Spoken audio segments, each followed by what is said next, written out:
વગેરેની Saraswati group of education ના online લેક્ચરમાં આપ સૌ વિદ્યાર્થીઓનું હાર્દિક સ્વાગત છે। આપણે ધોરણ 12 કોમર્સ વાણિજ્ય વ્યવસ્થા ના વિષયની અંદર ચેપ્ટર નંબર 3 આયોજન વિષયની આપણે સમજૂતી મેળવી રહ્યા છીએ। આપણે અગાઉના લેક્ચરની અંદર આયોજનનું મહત્વ વિષયની આપણે સમજૂતી મેળવી છે। હવે આ લેક્ચરની અંદર આયોજનની પ્રક્રિયા, તબક્કા, વિધિ વિષયની આપણે સમજૂતી મેળવીશું। આ પ્રશ્ન આપણે પરીક્ષાની અંદરમાં 5 માર્કમાં પૂછાય ત્યારે પ્રશ્ન વિધિ છે, તબક્કા છે કે પ્રક્રિયા આવો શબ્દ આપેલો હોય એટલે પોઈન્ટ્સ ક્રમમાં જ લખવાના હોય, આડાવડા પોઈન્ટ નહીં ચાલે। પ્રસ્તાવના લખી મેં એક આકૃતિ આપને બોર્ડ ઉપર દોરી આપી છે, આપ જોઈ શકો છો કે મેં સ્ટેપ બાય સ્ટેપ પગથિયા પ્રમાણે આકૃતિ દોરી છે એટલે સ્વાભાવિક છે કે પહેલો પોઈન્ટ અહીંથી સ્ટાર્ટ ન થાય, પગથિયા આપણે નીચેથી ઉપર ચડીએ છીએ એટલે પહેલો પોઈન્ટ, બીજો, ત્રીજો, ચોથો, પાંચમો, છઠ્ઠો, સાતમો અને આઠમો। આ રીતે આપણે 8 પોઈન્ટ આપ્યા છે। પહેલા આપણે પોઈન્ટ વિશેની ડિસ્કસ કરી લઈએ। પહેલો પોઈન્ટ છે હેતુ નક્કી કરવા, બીજો પોઈન્ટ આધાર સ્પષ્ટ કરવા, ત્રીજો પોઈન્ટ માહિતીનું એકત્રીકરણ કરવું અને તેનું વિશ્લેષણ કરવું, ચોથો પોઈન્ટ વૈકલ્પિક યોજનાઓ તૈયાર કરવી, પાંચમો પોઈન્ટ વિકલ્પોની વિચારણા કરવી, છઠ્ઠો પોઈન્ટ ચોક્કસ યોજના સ્વીકારવી, સાતમો પોઈન્ટ ગૌણ યોજનાનું ઘડતર કરવું અને તેને અમલમાં મૂકી ચકાસણી કરવી, એન્ડ ધેન લાસ્ટ યોજનાનું મૂલ્યાંકન કરવું।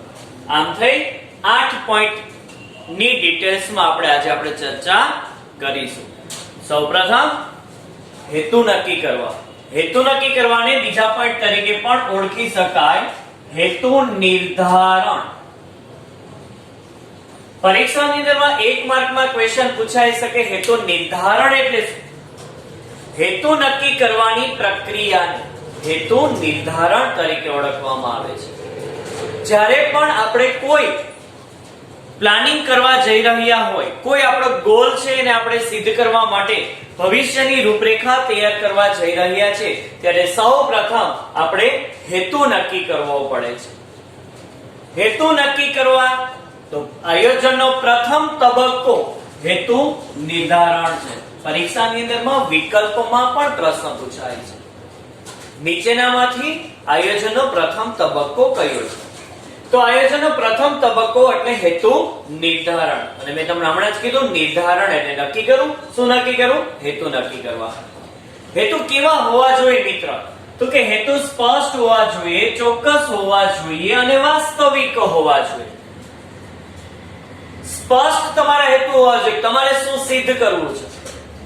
તમે પરીક્ષાની અંદર એવું વિચારો છો ધોરણ 12 કોમર્સની અંદર માં જેટલા વિદ્યાર્થીઓ પરીક્ષા દેવા જઈ રહ્યા છે, દેવાના છે, એમાં બધા વિદ્યાર્થીઓમાંથી સૌથી વધુ હું પર્સન્ટેજ લઈશ। શું પણ સૌથી વધુ પણ કેટલા? પણ તમે એવું નક્કી કરો કે મારે 99.99% મેળવવા, તો એક ફિક્સ આંકડો આવે છે, એ ચોક્કસ થયા અને વાસ્તવિક હોવા જોઈએ, ખરેખર આપણાથી એ સિદ્ધ થઈ શકતા હોવા જોઈએ। આપણે ક્યારે હેતુ એ પ્રમાણના સિદ્ધ કર્યા જ ના હોય, 99% અત્યાર સુધી ક્યારે આવ્યા જ ન હોય અને આપણે વિચારીએ કે 99.99%,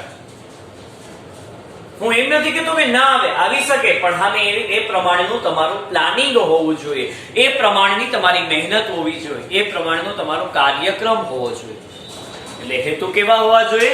સ્પષ્ટ, ચોક્કસ અને વાસ્તવિક, અને આપણાથી સિદ્ધ થઈ શકાય તેવા, વધુ પડતા મહત્વાકાંક્ષી ના હોવા જોઈએ કે જે આપણા લેવલ કરતા વધુ ના હેતુ આપણા હોવા જોઈએ નહીં, હોવા જોઈએ પણ એનાથી થોડા વધુ, પણ બહુ ઊંચા હોવા જોઈએ નહીં। તો ફર્સ્ટ પોઈન્ટ આપણે કીધો હેતુ નક્કી કરવા। હવે એ હેતુને આપણે સિદ્ધ કરવા છે, તો સિદ્ધ કરવા માટે દરેક ધંધાકીય એકમના માલિકો અથવા આયોજકો આ બીજો જ પોઈન્ટને અમલમાં મૂકતા હશે કે આયોજનના આધાર સ્પષ્ટ કરવા। આખું આયોજન ભવિષ્ય સાથે સંબંધ ધરાવે છે, તો એના આધારો બે બાબત ઉપર, એક આંતરિક પરિબળો અને એક બાહ્ય પરિબળો। આ બે પરિબળોને ધ્યાનમાં રાખીને શું નક્કી કરવાના હોય છે? તો કે તમારે અનુમાન અને પૂર્વ ધારણા કરવી પડે છે. અનુમાન અને પૂર્વ ધારણા એટલે જ આધાર. આખું આયોજન શેના આધારે ટકે છે? ભવિષ્યની પૂર્વ ધારણાઓને આધારે, અનુમાનોને આધારે. આપણા નિર્ધારિત જે કરેલા ધ્યેય છે એને સિદ્ધ કરવા છે, તો એના માટે તેને પાર પાડવા માટે, એટલે કે આપણા હેતુ જે નક્કી થયા છે એને તમારે પાર પાડવા છે, તો એના માટેના આધાર નક્કી કરવા પડે કે જેના આધારે આપણે કામ કરવાનું છે. તો આધાર કેવા હોવા જોઈએ? સ્પષ્ટ હોવા જોઈએ, ચોક્કસ હોવા જોઈએ, જેથી એ માહિતી પણ કેવી નીવડે આપણને? અસરકારક. સપોઝ કે મારે ગ્રાહક ને કોઈ એક વસ્તુ બનાવીને આપવી છે, તો ગ્રાહકને વસ્તુ સીધી ડાયરેક્ટ નથી આપી દેવાની. કદાચ એવું બની શકે ખરા કે વસ્તુ તમારી ના પણ સ્વીકારે, એને કદાચ એની પસંદગી પ્રમાણેની ના પણ હોય, તો વસ્તુનું ઉત્પાદન કરતા પહેલા આયોજકે ગ્રાહક એનો આધાર કહેવાય, ગ્રાહક પાસે જઈ ગ્રાહકની જરૂરિયાત, પસંદગી, ટેવ વગેરે વિશેની માહિતી મેળવી અને એના આધારે એને માહિતી મેળવવી જોઈએ અને એ માહિતીના આધારે આખું પ્લાનિંગ રચવું જોઈએ, તો તમારું પ્લાનિંગ સક્સેસ થશે. તો ચોક્કસ હોવા જોઈએ. આધાર એટલે શું કીધું મેં તમને મિત્રો? અનુમાન અને પૂર્વ ધારણાઓ. બાહ્ય પરિબળોને ખાસ ધ્યાનમાં લઈને આપણે અનુમાન કરવાના છે, ધારણાઓ કરવાની છે. બાહ્ય પરિબળો એટલે કઈ મિત્રો? ગ્રાહકોની ફેશન, રુચિ, ટેવ, સરકારના નીતિ નિયમો, કુદરતી આફતો, આ બધી જ બાબતોને ધ્યાનમાં રાખી અને એના આધારે આખું એક પ્લાનિંગ તૈયાર કરવામાં આવે છે. તો બાહ્ય પરિબળોને ધ્યાનમાં રાખશો. હું એમ નથી કહેતો કે તમે જે ભવિષ્ય તમે વિચાર્યું છે તો તમે એને પાર કરી જ શકશો 100%. ના, 100% પાર ન કરી શકાય તો કઈ નહીં મિત્રો, મુશ્કેલીઓનો તો તમે સામનો કરી શકશો ને. ચારે બાજુ મુશ્કેલીઓ તો ઘર નહીં કરી જાય ને. એટલા જ માટે બાહ્ય પરિબળોને ધ્યાનમાં રાખીને આધાર નક્કી કરવામાં આવે છે. ચાલો, જે જગ્યાએ આધાર નક્કી કર્યા છે ત્યાંથી આપણે શું મેળવવાની છે? માહિતી. સરકારને લગતી માહિતી, જે કાંઈ આપણે ધંધાકીય ટેક્સ ને લગતી ઇન્ફોર્મેશન જોતી હોય તો સરકાર પાસેથી માહિતી મેળવવી પડે. વસ્તુ બનાવી છે તો પસંદગી ટેવ ગ્રાહકની જોઈએ છે એ પ્રમાણે તો ગ્રાહક પાસે આપણે જવું પડે, જથ્થાબંધ વેપારી પાસે. આ બધા આપણા આધાર કહેવાય અને બધી જ જગ્યાએથી આપણે ઠેર જગ્યાએથી માહિતી મેળવીએ છીએ. દાખલા તરીકે હું તમને ઉદાહરણ આપું કે ગુજરાત સરકારે શિક્ષણની નીતિ જે છે એ નવી બનાવીને નવી પેપર સ્ટાઇલ જ્યારે દાખલ કરવાની થાય ત્યારે એને બધાના વ્યૂ લેવા પડે. એ વ્યૂ એના આધાર કહેવાય. વિદ્યાર્થીઓ પાસેથી લીધા હોય, શિક્ષકો પાસેથી લીધેલા હોય, શિક્ષણવિદ પાસેથી લીધેલા હોય, પ્રિન્સિપલ પાસેથી લીધા હોય, આ બધા જ પાસેથી વિચારો લીધા હોય અને એના આધારે આખું એને પ્લાનિંગ તૈયાર કર્યું. તો જ્યાંથી તમને માહિતી મળે છે, જે તમે આધાર નક્કી કર્યા છે, તે નક્કી કરેલા આધાર પાસેથી કોઈ ના કોઈ સ્વરૂપે કાં તો પ્રત્યક્ષ ડાયરેક્ટ માહિતી અથવા તો કોઈ પરોક્ષ રીતે આડકતરી રીતે તમે ઇન્ફોર્મેશન મેળવી શકો છો અને એ માહિતી મેળવી અને એ માહિતીનું વર્ગીકરણ કરવાનું છે. વર્ગીકરણ કરતી વખતે શું કરવાનું છે કે આપણા હેતુ સિવાયની માહિતી હોય તો એને દૂર કરી નાખો, અધૂરી માહિતી હોય દૂર કરી નાખો. આપણા આધાર આપણા હેતુ સાથે કનેક્ટેડ માહિતી હોય એનું અર્થઘટન કરી અને ભવિષ્યના પરિણામો આપણે સચોટ મેળવી શકીએ છીએ. તો ભવિષ્યના પરિણામો આપણે સચોટ મેળવવા છે તો આપણે એનું અર્થઘટન કરવું પડશે. જે માહિતી મળે છે એ બધી માહિતી બરોબર છે કે નહીં. જો માહિતી આપણા હેતુ કરતા વિરુદ્ધની હશે તો આપણું અર્થઘટન ખોટું નીવડશે. એટલે આપણી માહિતી છે આપણા હેતુ સાથે સુસંગત હોવી જોઈએ. ચાલો, માહિતી પણ મળી ગઈ. હવે માહિતી મેળવી લીધા બાદ વૈકલ્પિક યોજનાઓ તૈયાર કરવી. જો તમારી પાસે તમારા હેતુને સિદ્ધ કરવા માટે ઘણી વખત કોઈ એક વિકલ્પ નહીં પણ ઘણા બધા વિકલ્પો હોય છે, તો એ ઘણા બધા વિકલ્પો હોય છે તો વિકલ્પોની એક શું તૈયાર કરવામાં આવે છે? યોજના તૈયાર કરવામાં આવે છે. જો આમાં કીધું જ છે કે જરૂરી માહિતી એકત્રિત કરી અને તેનું વિશ્લેષણ કર્યા બાદ વૈકલ્પિક યોજના તૈયાર કરવામાં આવે છે અને એ વિકલ્પો વિશેની આપણે વિચારણા કરવાની છે. આમી પ્રોફેસર બિલીએ આપણે વ્યાખ્યા આપેલી હતી કે આયોજન એટલે શું? તો કે આયોજન એટલે પસંદગીનું કાર્ય. જ્યાં વિકલ્પો હોય, જ્યાં ઘણા બધા તમારી પાસે કાર્ય કરવા માટેના રસ્તાઓ હોય, ત્યાં તમારે વિકલ્પોની વિચારણા કરવી પડે. સપોઝ કે આજે મારે માર્કર વેચવી છે, તો માર્કર જો મારી પાસે બે છે વિકલ્પ, માર્કર બનાવીને અને પછી હું વેચી શકું છું.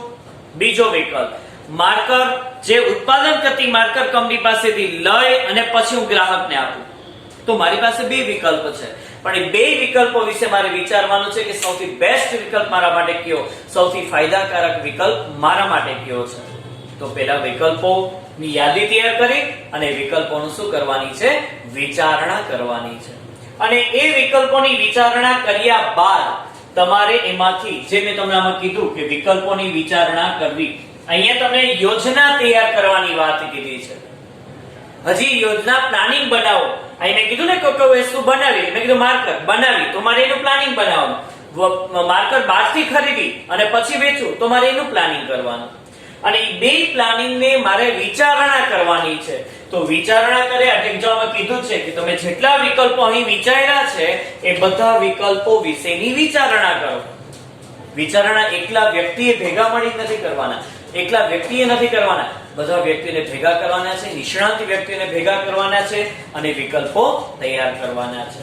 વૈકલ્પિક યોજનાની યાદી તૈયાર કરી લીધી. મારી પાસે આટલા બધા વિકલ્પો છે, આટલા બધી યોજનાઓ છે, એ યોજનાઓની વિચારણા કરવાની છે. તો વિચારણા કરતી વખતે એને જેટલા અસર કરતા પરિબળો છે એ બધા જ પરિબળો એની અંદરમાં નાખવા. જેમ કે દાખલા તરીકે કયા કયા પરિબળો હોઈ શકે? ઉત્પાદન હોઈ શકે, વેચાણ હોઈ શકે, નફો હોઈ શકે, ખર્ચ હોઈ શકે. આ બધી બાબતોને લગતા અસર કરતા પરિબળો તમારા વિકલ્પો ઉપર વિચારવાના છે. જો માર્કર બનાવવાની વાત હતી તો માર્કર બનાવતા કેટલું વેચાણમાં વધુ થઈ શકે છે, કેટલો નફો મને વધુ થઈ શકે છે, કેટલો ઓછો ખર્ચ થઈ શકે છે. બીજું, કાં તો બહારથી જ પરચેસ કરીને ગ્રાહકને આપવી તો એમાં મને કેટલો ફાયદો થઈ શકે છે. એ બધા જ પોઈન્ટ, બધા જ વિકલ્પોની અંદરમાં વિચારી તમને યોગ્ય લાગે એ વિકલ્પ તમારે પસંદ કરવાનો છે. એના માટે તમારે એમાં આંકડાશાસ્ત્રીય અને ગાણિતિક પદ્ધતિઓનો ઉપયોગ કરવાનો છે. તમારે ફીચર જોવાનું છે કે વસ્તુ બનાવવા માટે મને ક્યાં ફાયદો કઈ રીતે વધુ થઈ શકે છે. આના માટે મારે શું કરવું જોઈએ? તો કે આના માટે મારે ઓપરેશન રિસર્ચ કરવું જોઈએ. શું કરવું જોઈએ મિત્રો? ઓપરેશન રિસર્ચ કરવું જોઈએ, જેને ગુજરાતીમાં શું કહેવાય છે? કાર્યાત્મક સંશોધન. શું કહેવાય? કાર્યાત્મક સંશોધન કહેવાય. એક આદર્શ મોડેલ તમને તૈયાર કરી આપે છે અને એમાંથી મોડેલ તૈયાર કરી નિષ્ણાંતોની સમક્ષ રજૂ કરવામાં આવે છે અને એ નિષ્ણાંતો એના ઉપર વિચારણા કરી અને એના ઉપરથી કોઈ એક ચોક્કસ યોજના સ્વીકારશે. મેં તમને કીધું હતું ને એ બે વિકલ્પ છે, તો હવે આમાંથી આ બે માંથી કોઈ એક વિકલ્પ આમાં શું કરવામાં આવશે? પસંદગી કરવામાં આવશે. આ તબક્કે વિવિધ વિકલ્પોની વિચારણા કરી એના ઉપર અભ્યાસ કરવાનો છે, એને અમલમાં મૂકી અને એની ચકાસણી કરવાની છે. ત્યારે થાય ને, અમલમાં મૂકશો તો જ ચકાસણી થશે અને તો જ એમાંથી કોઈ એક શ્રેષ્ઠ વિકલ્પની તમે પસંદગી કરી શકશો. ચાલો, ચોક્કસ યોજના સ્વીકારી લીધી. મારી પાસે બે ત્રણ વિકલ્પો હતા, એમાંથી મેં સ્વીકારી પણ લીધી. હવે તો કે અમલમાં મૂકવા માટે ગૌણ યોજના ઘડવી. જો હજી મુખ્ય નથી, તમારી મેઇન પ્લાનિંગ નથી, હજી તો એને પ્લાનિંગ ને એપ્લાય કરવાનું છે, પછી જોવાનું છે અને પછી યોગ્ય લાગે તો તમારે એને સ્વીકારવાની છે. તો ગૌણ યોજનાનું ઘડતર કરો. ગૌણ યોજનાને અનુરૂપ તમારી મુખ્ય જે કઈ યોજના છે એને સહાયરૂપ બને એ માટે તમારે એક ખાલી પ્રયોગ કરવાનો છે કે હું જે યોજના અમલમાં મૂકું છું એ કેટલા અંશે સક્સેસફુલી છે. તો એના માટે એક પ્લાનિંગ તૈયાર કરી, યોજના તૈયાર કરી અને એને શું કરી દેવાની? અમલમાં મૂકી દેવાની. અને અમલમાં મૂકી અને જોવાનું કે આપણે જે વિચાર્યું હતું એ પ્રમાણે આપણને આ યોજના કેટલા અંશે સફળ છે. તો વધુ સફળ હોય તો એને તમારે મુખ્ય યોજના તરીકે સ્વીકારી અને then લાસ્ટ સુધી ધંધાકીય કમાઈ યોજના તમારા અમલમાં મૂકતી રહેવાની છે. તો હવે જો એક કાર બનાવતી કંપની, કોઈ કાર બનાવતી કંપની છે કે જેને કારના સ્પેર પાર્ટ્સ છે, પછી એના ઉપરના બધા જે કઈ સ્પેર પાર્ટ્સ છે કે જે આખી કાર બનાવ્યા પછી વ્હીલ જોઈએ છે, ટાયર જોઈએ છે, તો એ કંપની માની લો કે જે કાર બનાવતી કંપની આખું ખોખું તૈયાર કરે છે, તો હવે એમાં ટાયર ખુદ કંપની પોતે જાતે પર ઉત્પાદન કરે અને પછી ટાયર ફિક્સ કરે એમાં, અથવા કોઈ ટાયર બનાવતી જે કંપની છે ત્યાંથી લઈ અને પછી ટાયરમાં ફિટ કરે, તો એના માટે આ વિકલ્પો છે. આમાંથી કોઈ એક વિકલ્પ પસંદ કરી અને એને મૂળ યોજના તરીકે સ્વીકારી લેવાની છે. યોજના કેવી હોય છે? એકદમ આપણા માટે ફાયદારૂપ હોવી જોઈએ. ખર્ચ કેવો થવો જોઈએ? ઓછો થવો જોઈએ. નફો કેવો થવો જોઈએ? વધુ થવો જોઈએ. વેચાણ કેવું થવું જોઈએ? વધારે થવું જોઈએ. ઉત્પાદન કેવું થવું જોઈએ? વધારે થવું જોઈએ. સરકારને ટેક્સ કેવો ભરવો પડે? ઓછો ભરવો પડે. ઓછો ભરી શકાય એ રીતે ધ્યાનમાં રાખીને ઉત્પાદન તમારે કરવાનું છે. હવે ગૌણ યોજનાની ચકાસણી પણ કરી લીધી, તમારા માટે સક્સેસફુલી પણ સાબિત થઈ ગઈ.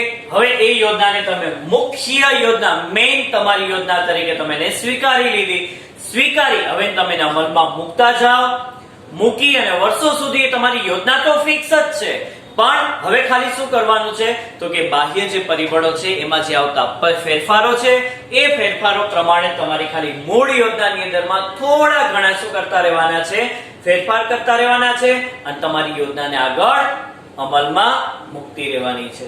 જો કીધું છે ગૌણ યોજનાનું ઘડતર અને ચકાસણી કર્યા બાદ સમગ્ર યોજનાનું મૂલ્યાંકન કરવામાં આવે છે. તમે જે યોજના તૈયાર કરી છે એનું સમગ્ર મૂલ્યાંકન કરવામાં આવે છે અને જરૂર જણાય ત્યાં યોજનાનું મૂલ્યાંકન માટે નિષ્ણાતો અને સલાહકારોની મદદ લેવામાં આવે છે.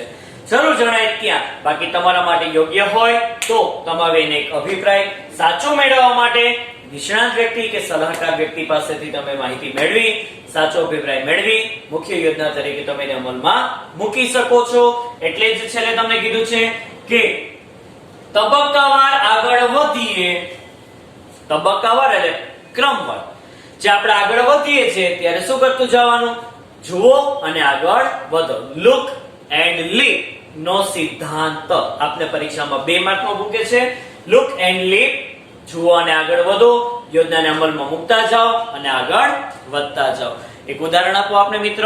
કોવિડ-19 ને ધ્યાનમાં રાખીને એનું જે રસીકરણ બનાવવામાં આવતું હોય તો એની વેક્સિન જે કાંઈ છે શોધાણી હોય, વેક્સિન બની ગયા બાદ ડિરેક્ટલી હ્યુમન ઉપર, માણસ ઉપર પ્રયોગ કરવામાં આવતો નથી. એના માટે અખતરા કરવા માટેની ગૌણ યોજના તૈયાર કરીને પ્રાણીઓ ઉપર અમુક વખત અખતરા કરવામાં આવે છે, જોવામાં આવે છે અને જો સક્સેસ થાય પછી આપણે એને હ્યુમન ઉપર અમલમાં મૂકીએ છીએ. માણસો ઉપર આપણે અમલમાં મૂકીએ છીએ. હવે તો કે યોજના એકવાર તો તૈયાર થઈ ગઈ, હવે ફરી પાછી બનાવવાની કોઈ જરૂર, વેક્સિન એકવાર તો બની ગઈ છે, હવે એમાં કઈ ફેરફાર કરવાના નથી. હા, સમય જતા કઈ જે રોગની અંદરમાં જે કઈ થોડા ઘણા ફેરફાર થતા હોય એની દવામાં ફેરફાર કરવાના થાય એ જ આપણે હવે એમાં ફેરફાર કરીશું. બાકી સમગ્ર યોજના આપણે એ જ સ્વીકારી અને આગળ ધપતા રહીશું.